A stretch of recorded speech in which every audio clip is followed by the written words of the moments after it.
Well, where are we going with respect to our fiscal situation? Look, you want to get the reason people talk about getting the deficit reduced by $4 trillion over the next 10 years and getting growth up towards 4% is that you want to stabilize debt as a percentage of GDP. And here in the States, rather than the gross number that we typically look at, which is now approaching, well, it's 100% debt to GDP ratio in the United States. But we look at debt held by the public in the US as the key metric, which is about 65 to 70% of GDP. Remember that the Fed is the largest single owner of treasuries. China and Japan are vying for number 2, neither of which can disgorge their treasury earnings or even stop buying treasuries because they're trying to weaken their currency on a relatively regular basis. So as long as you have a host of countries who are trying to hold down the relative value of their currency against the dollar, we have buyers of treasury bonds. Now, I was discussing this with Steve Leisland last week, and I was about to write a piece which actually Bloomberg ultimately wrote about. Consider the following scenario. Next year, despite maybe an $800 billion deficit, we have a shortage of US Treasury bonds. And this is the way this works. The Fed has committed to buying mortgages and now long-term treasuries again going into next year, probably on the magnitude of $40 billion a month. So you're taking out $480 billion of treasury supply at the Fed. China and Japan still have to buy bonds to hold down the value of their currency. We grow, let's say, 3 or 4%. The deficit goes from $1 trillion to maybe $800 billion or $700 billion. Suddenly, all the issuance of treasury bonds has been mopped up by the Fed, Japan, and China. Insurance companies have to buy them. Banks have to own them as part of their capital base. We could have even lower interest rates in a strong growth environment and a shortage of treasuries because the scarcity value of treasuries will become acute in an environment where the Fed's buying and we've got a deficit reduction deal of some sort in place. This could actually be a rather virtuous cycle that no one had anticipated. The whole goal of this exercise we're going through right now is to buy time and stabilize the debt to GDP ratio in order to grow our way, at least partly, out of the process some years down the road. And that's why I don't see a crisis taking place. If there were a crisis brewing as far as our structural imbalances were concerned, interest rates by definition would have to be going up, even with the Fed buying, because marginal buyers ultimately control the price. China would be dumping if they thought we weren't going to pay back. Japan would be dumping. Britain and Holland also own extraordinary amounts of bonds. And so the people who keep arguing for a dollar crash, a spike in interest rates, and a collapse of the US economy based on our deficits don't look at this in relative terms. And this is a relative argument. It's not an absolute argument. Japan has a debt to GDP ratio of 200% and interest rates of less than 1%. There are a lot of different outcomes that could take place. They've been in a muddle-through economy for 23 years. Like I said, half of which has been time spent in recession. So we don't have to have an interest rate spike and a currency crash. In fact, Japan has had just the opposite. Interest rates have collapsed and the currency's gone up in value in the entire time that they've been deflating, even though they run a debt to GDP ratio of 200%, which is double our own. Italy's 120% to GDP. Spain is somewhere around the same. There are a variety of different outcomes. We are also still the reserve currency of the world. As long as that remains true, and as long as we can borrow in our own currency, which other countries can't, we don't necessarily have a funding crisis, because if you devalue the currency, which is the Fed's extreme position should something go wrong, and we inflate our way out of the debt crisis, then again, it's a cheap political trick to get out of the situation, but it's always possible. So under those circumstances, I don't really see a problem yet. If we don't fix it, if we don't go down the road with this, it will be a problem. But for now, I don't see, and the financial market's not showing that type of crisis on the horizon. Yes, sir.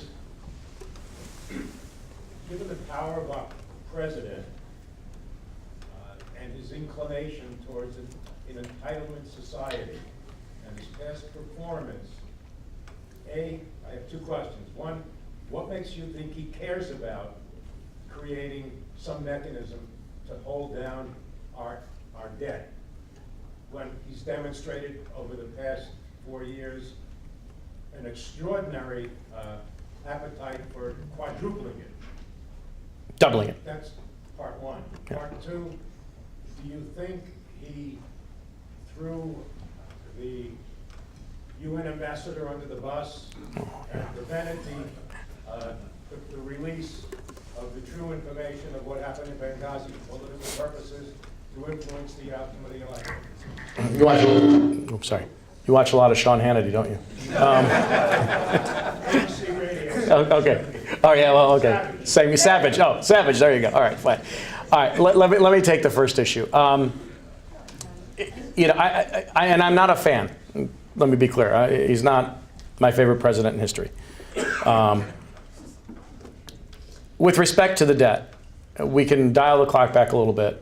And I happen to like George Bush. Spent time with him, interviewed him. National debt under George Bush went from $5 trillion to $10 trillion. He doubled the debt. Under Obama, we've added $6 trillion more, some of which are legacy costs associated with the two wars that we were in that we're just now winding down, some of which economists would argue are still the result of the tax cuts, which I happen to have been in favor of at the time. And some of it is directly the result of Obama's policies, the stimulus program, which was, I think, ill-conceived and poorly executed. But he's not solely responsible, as many people would say, for quadrupling the debt. In fact, he hasn't. It's gone up by, let's say, 60% under him, where it went up by 100% under George Bush. So I think people have mischaracterized the situation. If you project out into the future, his policies will have resulted in a doubling of the $10 trillion debt, which again is the same percentage increase that we had under George Bush. Every president, with the exception of Bill Clinton, has presided over an increase in the debt, including Ronald Reagan. So the last time prior to Bill Clinton that we had a balanced budget was in the, I believe, 1960s, or a surplus. So those numbers, I think to a certain extent, and as much as I'm not a fan, it's unfair to suggest that he's done what people say he's done, which is to do something that's unprecedented, when Bush just did it right before him. With respect to Benghazi, this is an area that's outside my expertise. I'm not a national security guy.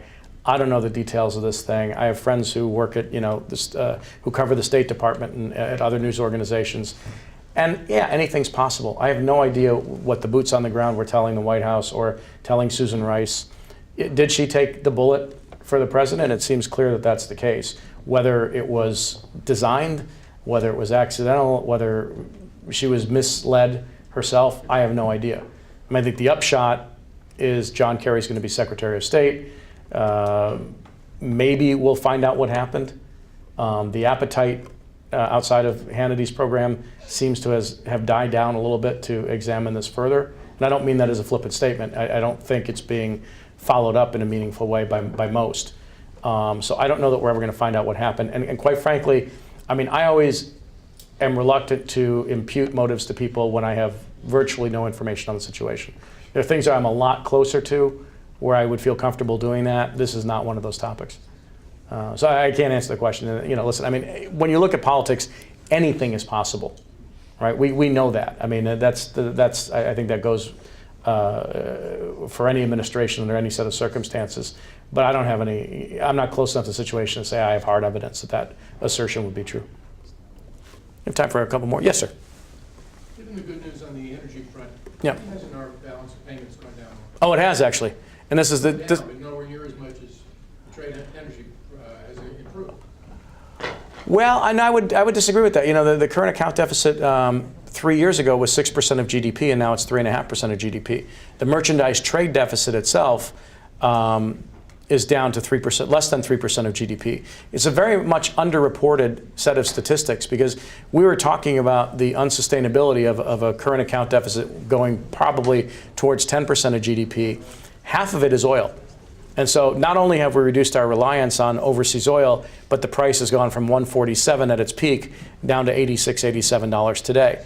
So the price has come down, the volume of imports has come down, and I think it's having a pretty impressive impact on the economy. The whole reason manufacturers are contemplating coming back to the United States is they look at natural gas as a feedstock for energy production, and they realize that on a competitive basis, U.S. manufacturing in the U.S. will be cheaper over the next many years than it was in the last several. So that's a really big deal. And yeah, the current account deficit we could end up being in a net positive position over the next 8 years once we begin exporting natural gas, which cleared, as the Wall Street Journal pointed out today, a major hurdle. We were building natural gas, LNG plant terminals to import LNG 5 years ago. These same terminals are now being converted to export facilities. Japan needs liquefied natural gas. They have the infrastructure to receive it. We're going to be building more terminals for export, and that's going to be an enormous benefit to the economy. And so I think while it's been underreported, it's not happening, and we'll hear more and more about it over time. When you look at the data, it's all going in the right direction. And in fact, there was a story yesterday about how the rest of the world has fallen behind in shale gas production, giving the United States not only a lead in terms of time, but a massive competitive advantage in this particular area. And that's going to play out really well for us over the next decade or so. I think we have time for one last one, or yes, sir, final one. Given this increase in our energy production, given manufacturing increases, how much could this insulate us from problems abroad, problems in Europe? Could that help us out from abroad? Yeah, listen, this is part of what I left out is that when you compare the United States to places like China, where China is 65% exports, 35% domestic demand, we are 70% domestic demand and 30% everything else, whether it's government spending, exports, things like that. Consumer demand in the United States is still, in fact, as I was talking to the manager at Del Frisco yesterday in Manhattan, he was watching foot traffic and has been for the last several weeks, watching people walk around New York with shopping bags that are full. We're not a closed economic system, but we're more closed than most others in the sense that it's still domestic demand that drives the economy. And so for as long as that's true, and our exports, by the way, are at record levels. Our merchandise trade exports are at record levels, which people don't often talk about either. So the rest of the world slows down, we're hit at the margin. When the world slows down for China, they're hit square in the face. When we declined in GDP terms about 8% during the depths of our crisis, their exports fell by 35%, which caused them to ramp up stimulus spending inordinately and created some distortions in the market for raw materials because they were spending so much on copper and other oil and things like that to build up cities that right now do not house anybody. There are cities in China built for 300,000 or 400,000 people that are home to 20,000 or 30,000 folks. They did these wild, uneconomic things to ramp up their economy. But our domestic demand has held up relatively well. So I would agree that we are somewhat insulated from the rest of the world as long as these other things take place, as long as manufacturing comes home, as long as energy moves forward, as long as autos and housing turn hard, we're still driven by domestic consumption primarily. Again, that's still 70% of GDP in the United States. So we're much more self-reliant in that regard than Germany, than China, than Brazil, than India. And it's a big deal. And it is an insulating factor, which I think is one of the reasons why we've outperformed both in market terms and in economic terms over the last several years. So I know you guys want to have a drink and have some dessert. I thank you for your time. It was a pleasure chatting with you this evening. Appreciate it.